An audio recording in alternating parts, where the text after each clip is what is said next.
నమస్కారం.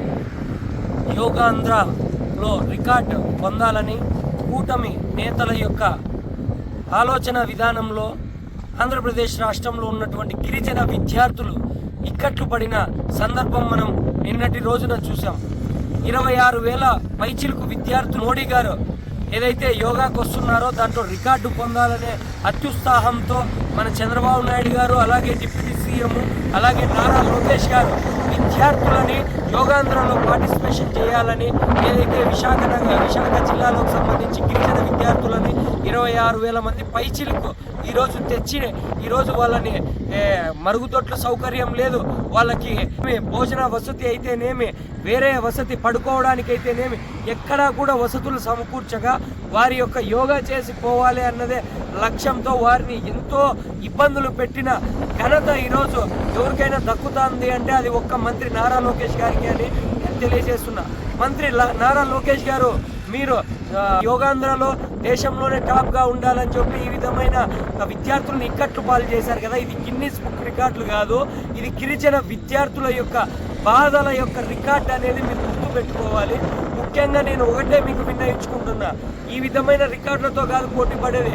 గతంలో జగన్మోహన్ రెడ్డి గారు దేశంలోనే ఏదైతే విద్యా విధానంలో ఆంధ్రప్రదేశ్ కేరళను అధిగమించి ముందుకు వచ్చిందో, ఏదైతే గవర్నమెంట్ స్కూల్స్లో నో అడ్మిషన్స్ అనే బోర్డుని తగిలించారో అలాంటి అభివృద్ధి ప్రజలు కోరుకుంటున్నారు. కానీ ఈ విధమైన విద్యార్థుల్ని మీ యొక్క ప్రభుత్వ కార్యక్రమం అని చెప్పి విద్యార్థులకు ఇబ్బంది పెట్టే కార్యక్రమాల్లో పిలుచుకొని దాన్ని మేము గిన్నీస్ బుక్లోకి ఎక్కిస్తున్నామని ఎవరు కోరుకోవడం లేదు.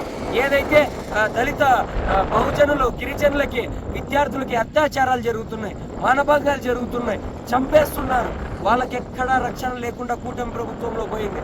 అవన్నీ లేకోకుండా అత్యాచారాలు కాకోకోకుండా దేశంలోనే మేము తక్కువ ర్యాంకులో ఉన్నామని ఫస్ట్ స్థానానికి రావడానికి మీరు ఆలోచన చేయండి. ఇదే మీరు ఏ విధంగా మీరు మాట్లాడుతున్నారో, మోడీకి మేము గిఫ్ట్ ఇచ్చినాము అని. మీరు మోడీకి గిఫ్ట్ ఇస్తే మాకు సంతోషమే, కానీ మీకు ఏమి ఇచ్చినారు మోడీ గారు? మన రాష్ట్రానికి ఏమి ఇచ్చారు? ఉద్యోగులకి సరిగా డబ్బులు ఇస్తున్న పాపాన పోలే, నిరుద్యోగులకు ఉద్యోగాలు లేవు, కంపెనీస్ వచ్చినవి పోతున్నాయి. జగన్మోహన్ రెడ్డి గారు తెచ్చిన కంపెనీస్ని మేము తెచ్చినామని చెప్పి చెప్పుకుంటున్న చరిత్ర మీది. ఈ విధంగా మీరు ఒక్క అభివృద్ధి వైపు మీరు అడుగులేక, గతంలో జగన్మోహన్ రెడ్డి గారు అభివృద్ధి చెందిస్తే ఈరోజు మీరు మేము తెచ్చాము అని అభివృద్ధి అని చెప్పుకుంటున్నారు. ఏదైతే పిల్లలకి అమ్మఒడి లాంటి సువర్ణ పథకాన్ని తెస్తే దాని తల్లికి వందనం అని చెప్పి మీరు పేరు మార్చి జగన్మోహన్ రెడ్డి గారి బాటలోనే మీరు ఈరోజు నడుస్తున్నారు. అంటే జగన్మోహన్ రెడ్డి గారి సలహాలు సూచనలు ఏవైతే కరెక్ట్గా ఉన్నాయో ఆయన బాటలో నడవడానికి మీరు ఈరోజు సంసిద్ధమయ్యారు. ఈరోజు మీరు గిన్నీస్ బుక్ రికార్డు కాదు, ఇది గిరిజనుల బాధల రికార్డు.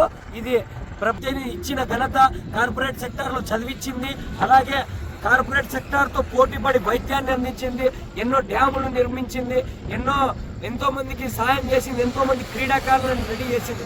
అలాంటి ఆర్టీటీ సంస్థ గురించి మీరు ఏమైనా నరేంద్ర మోడీ గారితో మాట్లాడారా? ఆర్టీటీ సంస్థ గురించి ఒక తీపి వార్త చెప్తారని ఎంతో మంది వేచి చూస్తే మేము మోడీకి గిఫ్ట్ ఇచ్చాము అని మీరు చెప్తున్నారు. ఆర్టీటీ సంస్థ గురించి మీరు ఏదో ఒక నిర్ణయం తీసుకోవాలని మన దేశంలో ముఖ్యంగా ఆంధ్ర రాష్ట్ర ప్రజలు అన్ని గమనిస్తున్నారు. ఈ గిరిజనుల పిల్లలకి మీరు పెట్టిన ఇబ్బందులు అయితేనేమి, వాళ్ళని బస్సులో పండబెట్టిన విధానం, వాళ్ళు పడుకోలేక బస్సులో కూడా నిద్రపోయిన పరిస్థితులు ఉన్నాయి. ఈ విధానాలన్నీ గమనిస్తున్నారు. మీకు ముఖ్యంగా వైఎస్ఆర్ విద్యార్థి భవనం తరఫున హెచ్చరిస్తున్నాము, ప్రభుత్వానికి సంబంధించిన ప్రోగ్రామ్స్ అయితేనేమి మీ యొక్క గొప్పకి, మీ యొక్క మార్బలానికి విద్యార్థులను ఈ విధంగా ఇబ్బంది పాలు చేస్తే వైఎస్ఆర్ విద్యార్థి విభాగం ఆధ్వర్యంలో మేము ఉద్యమాలకు శ్రీకారం చుడతామని కూటమి ప్రభుత్వానికి, ముఖ్యంగా నారా లోకేష్ గారికి హెచ్చరిస్తున్నాం. అలాగే అనంతపురం అయితేనేమి, ఆంధ్ర రాష్ట్రం అయితేనేమి ఎప్పుడెప్పుడా ఈ కబురు చెప్తారు అని చూస్తుంది. ఆర్టీటీ లాంటి సంస్థ ఎంతోమంది కరువు జిల్లా అయినటువంటి అనంతపురంలో ఎంతోమంది విద్యార్థులకి విద్యను